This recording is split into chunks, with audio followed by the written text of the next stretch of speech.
अस्सलामुअलैकुम। Welcome to conflict card. दोस्तों, पाकिस्तान के फॉरेन मिनिस्टर ने 2 रोज़ा विज़िट किया है बांग्लादेश का।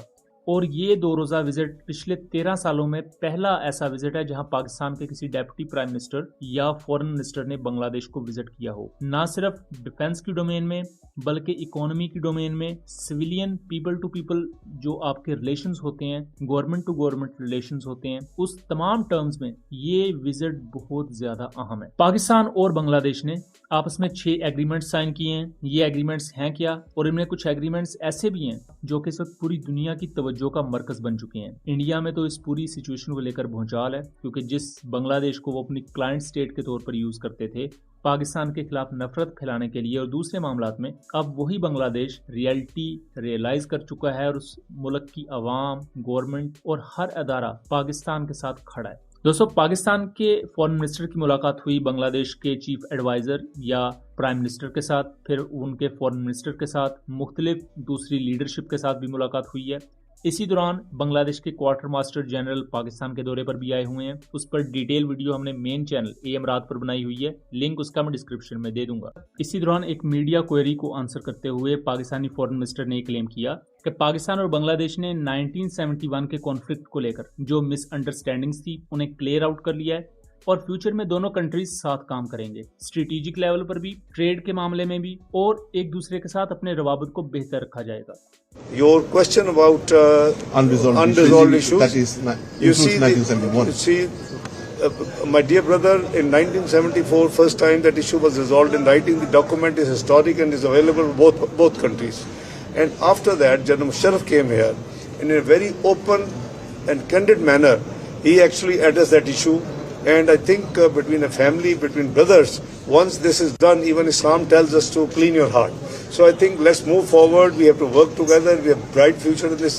So you see, this has been done actually, and the issue was resolved twice.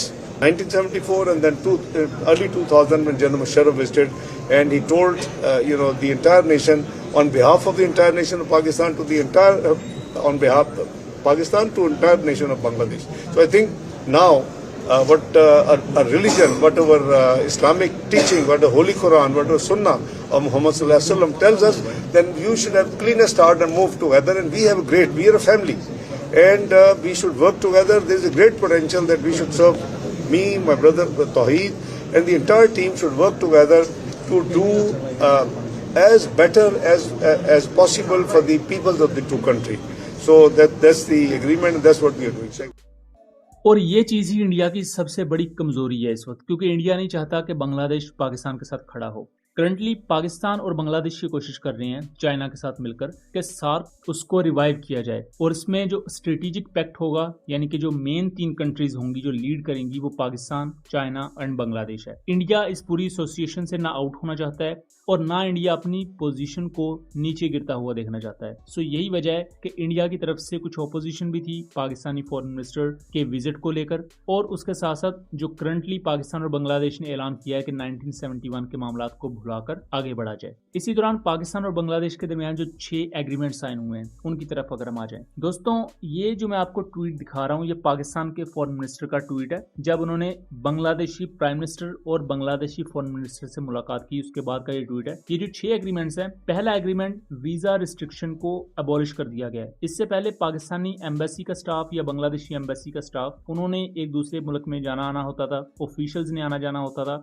तो उसका एक लंबा चौड़ा प्रोसीजर था, सिक्योरिटी क्लियरेंस और ये वो, क्योंकि बांग्लादेश इंडिया के चूंकि कंट्रोल में था तो इंडिया ने ये रिस्ट्रिक्शंस लगवाई हुई थी। अब वो तमाम रिस्ट्रिक्शंस खत्म कर दी गई हैं। पाकिस्तान और बांग्लादेशी ऑफिशियल्स एक दूसरे के मुल्क में अब ज्यादा फ्रीली आ जा सकते हैं और गवर्नमेंट लेवल पर इसका बहुत ज्यादा फायदा होगा दोनों कंट्रीज को। फिर फॉरेन सर्विसेज की एकेडमीज दोनों कंट्रीज में इस कॉन्टेक्स्ट में भी कोलैबोरेट किया जाएगा। जो फॉरेन मिनिस्ट्री से रिलेटेड लोगों की ट्रेनिंग है, वहां बायलैटरल प्रोग्राम्स रन किए जाएंगे। फिर उसके बाद एसोसिएटेड प्रेस से रिलेटेड एक MOU है जो दोनों कंट्रीज की मीडिया को काफी ज्यादा एक दूसरे के करीब लाएगा। फिर एक अहम कि पाकिस्तान के इंस्टीट्यूट ऑफ स्ट्रेटेजिक स्टडीज और बांग्लादेश के institute of international and strategic studies आपस में कोलैबोरेट करेंगे। यहाँ जॉइंट स्कॉलरशिप्स भी होंगी दोनों कंट्रीज के स्टूडेंट्स के लिए, और यहाँ जो स्ट्रेटेजिक मामलात हैं और इन्हीं स्ट्रेटेजिक इंस्टीट्यूट्स में आपके मिलिट्री और सिविलियन ऑफिशियल्स भी होते हैं जो आपके मुल्क की पूरी सिचुएशन देख रहे होते हैं, नेशनल सिक्योरिटी से रिलेटेड एडवाइजरीज तक वो जारी करने का काम करते हैं। ये चीज बांग्लादेश की ना सिर्फ मिलिट्री के लिए बहुत ज्यादा हेल्पफुल साबित होगी बल्कि इवन पाकिस्तानी मिलिट्री, पाकिस्तान की जो ओवरऑल लीडरशिप है उसके लिए भी, और इसका बहुत ही ज्यादा हाईलाइटेड रोल आपको बांग्लादेश और पाकिस्तान की नेशनल सिक्योरिटी में भी देखने को मिलेगा। फिर ट्रेड MOU है कि पाकिस्तान और बांग्लादेश की ट्रेड चूंकि बढ़ चुकी है तो उसी कॉन्टेक्स्ट में एक दूसरे कंट्रीज के जो सामान वगैरह के दोनों कंट्रीज ना सिर्फ डायरेक्ट फ्लाइट्स का आगाज करेंगे बल्कि proper sea line of communication यहाँ से लॉन्च की जाएगी जो पाकिस्तान से सामान बांग्लादेश और बांग्लादेश से पाकिस्तान ट्रेड को हेल्प करेगी। इसके साथ साथ एक ज्वाइंट वर्किंग ग्रुप को भी लॉन्च किया जाएगा। जैसे पाकिस्तान और तुर्किया का ज्वाइंट वर्किंग ग्रुप है, उसमें पाकिस्तान और तुर्की की मुख्तलिफ कंपनीज आती हैं। इसमें खासतौर पर अगर डिफेंस के कॉन्टेक्स्ट में बात करें तो पाकिस्तान और तुर्की की मुख्तलिफ डिफेंस फर्म्स आपस में कोलैबोरेट करती है और नेक्स्ट जनरेशन टेक्नोलॉजीज पर काम किया जाता है। बांग्लादेश के साथ भी अब पाकिस्तान वही कर रहा है। इंडिया इस चीज में ये इल्जाम लगाता है कि बांग्लादेशी टेक्नीशियंस पाकिस्तान जाएंगे और पाकिस्तान में उन्हें ट्रेनिंग दी जाएगी। लेट्स सपोज के बांग्लादेश एयरफोर्स के टेक्नीशियंस PAC कामरा आते हैं तो उन्हें फाइटर जेट्स को ओवरहॉल करने में या उनके जो इस वक्त इश्यूज हैं, ओल्डर जेट्स हैं उनके पास, ओवरऑल और मेंटेनेंस से रिलेटेड इश्यूज हैं, पाकिस्तान उसमें उनकी हेल्प करेगा। इसी तरह नेवी है, इसी तरह आर्मी है और फिर बहुत सी दूसरी सिविलियन डोमेन्स भी हैं। तो दोस्तों ये वो अभी तक की मालूमात है जो हमें मौसूल हुई हैं। इस पर जैसी मजीद डिटेल्स भी हम तक पहुंचेगी तो वो डिटेल्स भी हम आप तक पहुंचाएंगे। उम्मीद करता हूं चीज़ें क्लियर रही होंगी। वीडियो पसंद आई हो तो इसे ज़्यादा से ज़्यादा आगे शेयर कीजिएगा ताकि इस तरह की मजीद इंफॉर्मेटिव वीडियोस हम आपके लिए लेकर आ सकें। मिलेंगे अगली वीडियो में, तब तक के लिए अल्लाह हाफिज़।